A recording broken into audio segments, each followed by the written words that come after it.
Okay, so get ready to learn some stuff. We are going to be diving into this book, Pavel Tsatsouline, From Russia with Tough Love. We've got testimonials, explanations of exercises, philosophies behind it, and it's all about Russian kettlebell training, right? Right.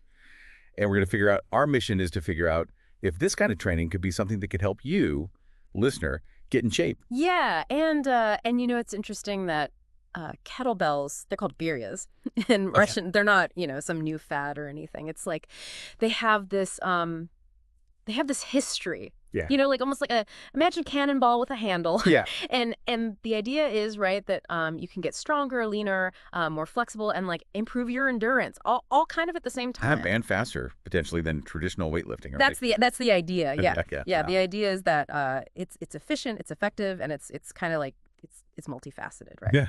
Well, it sounds amazing. It does. Now, is there any evidence that it actually works though?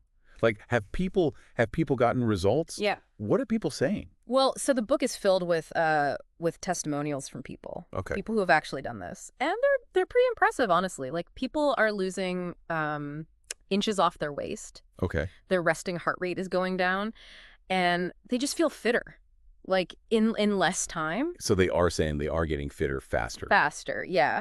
And some people are even saying that like they're doing this in less time than they were spending doing like traditional weightlifting. And one guy, he's like, it's actually really hard to find a method that really helps you lose fat, get strong, and improve your cardio. Yeah. All at the same time, right? Like it's kind of like you can't have your cake and eat it too, but maybe with this. Yeah. It's interesting because it's presented as like very efficient method, right? It is. It's holistic. Holistic, yeah. Okay, so what are some of the actual specific benefits that people are seeing? Well, yeah. So it's not just those big three, right, that we talked about. The strength, the fat loss, the cardio. Right. It seems to be this kind of synergy where people are really noticing like a change in their body composition. Like they say things like their muscles are getting more defined. They feel stronger. But stronger in what sense? Like are they able to lift heavier things or? Well, and also in a functional sense. Like and this is something that they talk about a lot in the book, this idea of functional strength, that kettlebells actually help strengthen your deeper stabilizing muscles. Okay, so not just the big muscles that you see. Yeah, and that leads to a better range of motion. Okay. And it helps you move better in your everyday life. Right. I was just thinking like a lot of people get injured doing things that you would think are pretty normal everyday things. Yep. Right, like moving furniture or playing a sport on the weekend. Mm-hmm. And maybe that's because their stabilizing muscles aren't strong enough. Right. And the book kind of addresses this by talking about how kettlebell training, because it often involves unilateral movement, so that's working one side of your body at a time. Oh, interesting. It forces those stabilizing muscles to really kick in. Right. Makes sense. And so, yeah, it's almost like prehab for your everyday life, and beyond that, beyond the the functional strength, people are noticing they're burning more fat, their muscles are getting more defined. Okay, so what you're saying is like people are seeing kind of a wide range of benefits. Yeah. It's not just strength, it's not just flexibility, it's kind of all these things together. And even things like their tendons and their ligaments are getting stronger.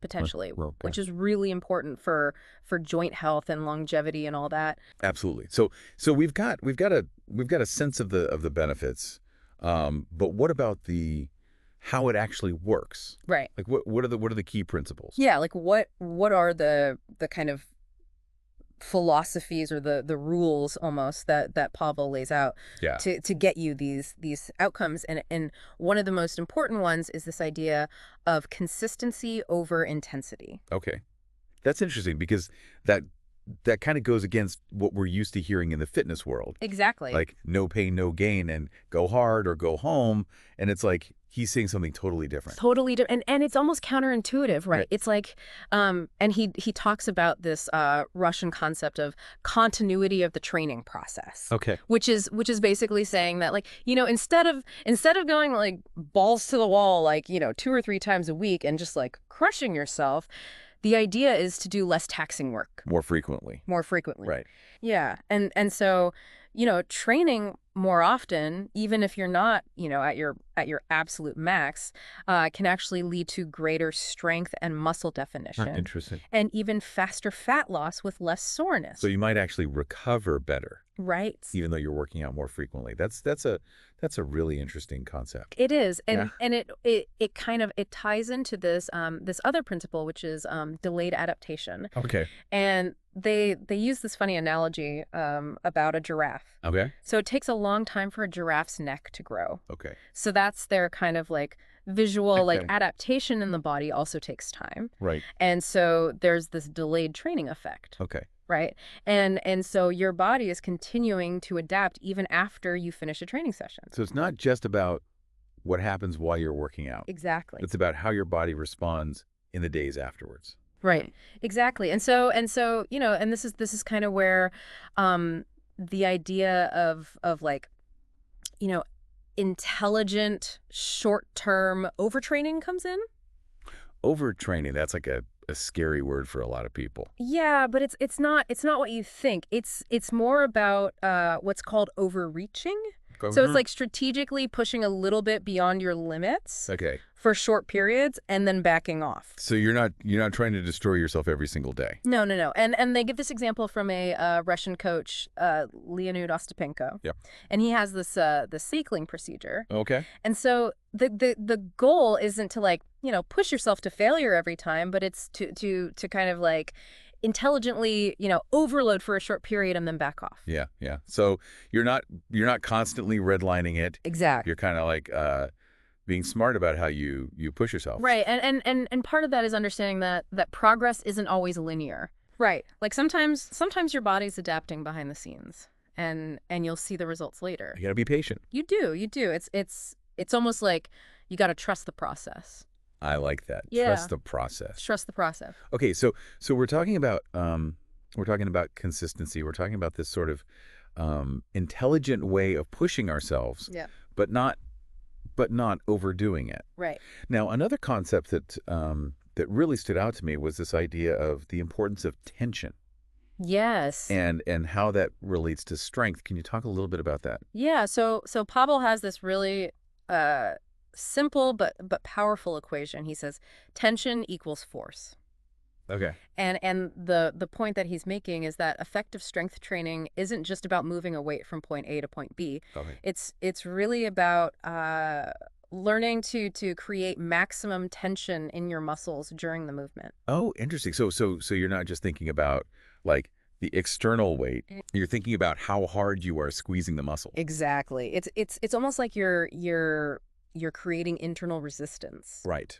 To match that external resistance. I get it. And so, and he even talks about like practicing, like tensing your muscles. Oh, interesting. Like consciously. Yeah, like consciously. Okay. So even if you're not, doing a kettlebell movement, like just practicing tensing your grip or tensing your abs or, tensing your glutes. Okay. Because what that does is it kind of like it teaches you your nervous system to be more efficient at creating tension. So like it's like you're training your nervous system to be stronger. Exactly. Okay. Yeah. Interesting. Yeah. So now let's move on to something that might seem a little unexpected. Okay. And that is that the book has a whole section on breathing techniques. It does. Why is breathing so important in kettlebell training? Yeah, this is where it gets really interesting.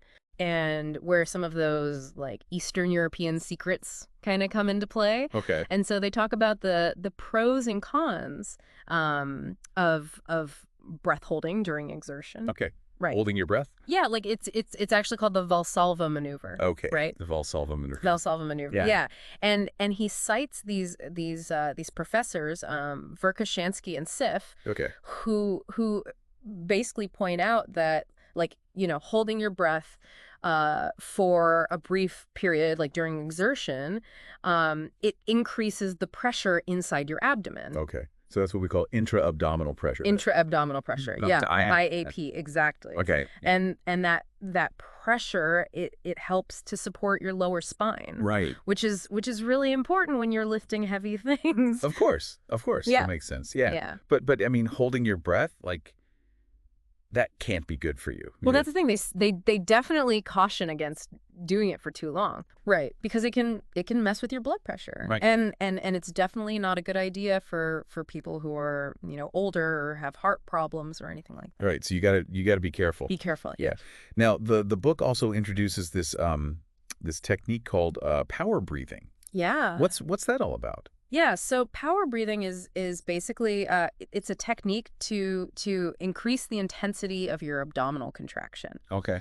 So it's not just about holding your breath. Right. It's about breathing in a very specific way. Yeah. And they talk about diaphragmatic breathing. So that's breathing deep into your belly. Yeah. Instead of just your chest, you're breathing deep into your belly. Oh, right. And then you're engaging your pelvic floor muscles. Oh, wow. And they even suggest that, like, if you do this consistently, it can actually help you reduce your waist size. Yeah, because it tightens this muscle called the transversus abdominis. Okay. Which is like your body's natural weightlifting belt. Oh, interesting. Okay. Yeah, and they give you specific cues, like, they say round your spine, tense your glutes, tuck in your tailbone, all this stuff. Okay. But again, they caution, like, if you have any heart problems or high blood pressure or anything like that, like, talk to your doctor first. Of course, yeah. Yeah, don't just go crazy. So it's like you're actively creating this pressure in your core to support your spine and to actually potentially even make the exercises more effective. Exactly. Right. Exactly. Okay. So let's move on to some of the specific exercises. Okay. Because the book goes into a lot of detail about all the different exercises that you can do with kettlebells. And let's talk about maybe some of the key ones and what they focus on. So maybe we could start with the box squat. Yeah, the box squat. So the box squat is like a really fundamental movement. Hello? It really teaches you how to squat properly. Okay. And it's really important, not just for kettlebell training, but for life. Right? Like lifting things. Right. Athletic movements. Yeah. And the key here is to keep your weight on your heels. Okay. You really want to push your hips back like you're sitting down in a chair. Okay. And you want to fold forward at your hips. Okay. And you control the descent until you just barely touch your butt to the box. Okay. Or a bench. And the box is there to make sure that you're going to the right depth. Right. And also to give you something to kind of like sit back on. Yeah. To make sure that you're using the right muscles. Exactly. And they give a really good tip. Like, if you have trouble keeping your heels on the ground. Yeah, that's a common problem. Common problem. Yeah. They say try standing with the balls of your feet and your toes on a thin book. Okay. Or like a plate. Oh, interesting. And that'll kind of like give you some feedback if you're starting to come up on your toes. Okay, so it's almost like a little drill. It's like a drill, yeah. To help you learn the right movement pattern. Exactly. Cool. So the box squat's all about learning that hip hinge movement, right? Exactly. And maintaining that balance. Yeah. Now what about the deck squat? The deck squat, yeah. Is that's kind of a progression from the box squat, right? It is. Okay. It is, yeah. It basically it takes it to the next level. Okay. And it involves a bit more range of motion. Okay. And also you're using a little bit of momentum. Okay. To help you stand back up. Okay. So how do you create that momentum? So at the bottom position, you're actually allowed to let your back round a little bit. Oh, okay. Which is different from the box squat. Right. You got to keep your back straight in the box squat. Straight. Okay. Yeah. And then as you come up, you actually kind of like punch the kettlebell forward. You do. You kind of like punch it forward, and that momentum helps you stand up. But they caution, like, don't do the deck squat until you've really mastered the box squat, because you need that foundation, that control, before you start adding in the momentum. Makes sense. Okay, now let's talk about probably the the most famous kettlebell exercise, which is the swing. Yeah, the swing, right. Everybody's heard of the kettlebell swing. Everybody, yeah. So what is it all about? Well, the swing, it's an explosive hip hinge movement. Okay. And the key here is that the power is coming from your hips Okay. and your glutes, not your arms. Okay. So it's not like an arm exercise. Yeah, It's yeah. a hip exercise. It's a hip exercise. Okay. It's almost like a vertical jump, Oh, okay. right? You're using that same kind of like explosive power. I get it. And they caution against what they call lame scooping forward or bending over. Okay, so you're not just kind of like using your arms to lift the weight up. No. You're using your hips to drive it. Yeah. It's all about the hips. And breathing is important too, right? Breathing's huge. Yeah. Yeah. So you want to time your breath with the movement. Okay. And you want to really pressurize your core. Okay. Like at the top of the swing. Okay, so it's almost like a power breath. Yeah, exactly. Okay. So we've got the swing. Now, what about the clean? The clean, yeah. What's the clean all about? Yeah, so the clean is basically taking the kettlebell from either the ground or from a swing position. Okay. And bringing it up to your shoulder. Yeah. In one smooth movement. So you're swinging it between your legs. Right. And then as it comes up, you kind of like dip your knees a little bit. Okay. And you get underneath the bell. So you're almost like cashing it. Yeah. They use this analogy of like putting on a sweater. Okay. I like that. You're kind of like getting your body under the Yeah. kettlebell, and then the wrist angle is really important at the top. Okay. Why is that? Well, you don't want to strain your wrist. Right. So you want to kind of like think about wrapping your fist in towards your forearm Okay. a little bit. Okay. And they emphasize that like the kettlebell, when it hits your forearm in that racked position, it should be like a kiss. Okay. Not a punch. Not a punch. Yeah. Oh. Which means that you're absorbing the force properly. Right. Yeah. Okay. That's the clean. Now, what about the front squat? The front squat, yeah. How's that different from a regular squat? Yeah, so in the front squat, you're holding the kettlebell in that racked position. Right. At your shoulder. Okay. And then you squat down. Okay. So it's like a regular squat, but you're holding the kettlebell in front of you. Yeah, exactly. Oh, yeah. And they really emphasize the importance of keeping a tight arch in your lower back Okay. throughout the movement. Right. You want to really use your hip flexors to pull yourself down. Okay. And then at the bottom, they talk about using virtual power breathing. Okay. What's virtual power breathing? So it's not like actual power breathing, but it's like you're creating that same kind of pressure Okay. in your core Okay. at the bottom of the squat Okay. as you stand up. Okay. So it's Yeah. almost like you're bracing yourself. Yeah. Okay. Interesting. Yeah. And people who do the front squat, they often say that it makes them feel more athletic, Okay. and it also improves their hip mobility. Okay. Yeah.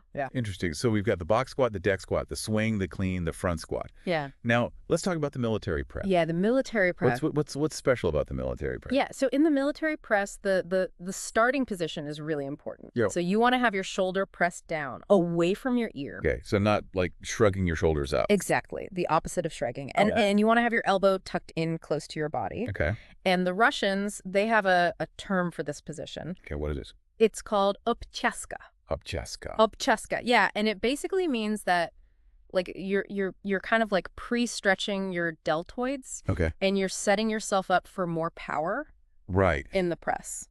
And they also talk about this idea of irradiation. Yes. What's that? So basically the idea is that creating tension in other parts of your body Okay. can actually make you stronger in the press. So, for example. So, for example, if you squeeze your grip, or you Yeah. tense your abs, or you tense your glutes, Okay. that can actually help you press more weight overhead. Wow. Interesting. Yeah. And you might notice that like when you press, you might do a slight hip kick to the side. Okay. And that's just for balance. Okay. And it helps to kind of like initiate the movement. Okay, so it's not like a big like cheating movement. No. It's very subtle. Right. It's just a little help. Yeah. Okay. Interesting. Yeah. So that's the military press. Now the overhead squat, that sounds pretty hardcore. Yeah, the overhead squat is definitely it's a progression. Okay. It's not for beginners. Right. you need to have good shoulder flexibility, Okay. good balance. And basically, you're doing a squat with the kettlebell overhead. Yeah, yeah. So you're holding the kettlebell overhead, Okay. your elbows locked out, your arm is straight, Okay. and you're squatting down. And they say to start with low reps. Okay. And to really practice your squat form first. Okay. Using the box squat. Right. Because you need to have that solid foundation. Right. You need to be able to squat properly before you start putting weight overhead. Exactly. Okay. Yeah, and you want to keep that elbow locked out, keep that arm straight, Yeah. and keep your eyes on the kettlebell. Okay. So you're really focused on maintaining that stable position throughout the movement. Exactly. It's all about control. Okay. Yeah. So that's the overhead squat. Now, what about the one-legged deadlift? One-legged deadlift. That's just like a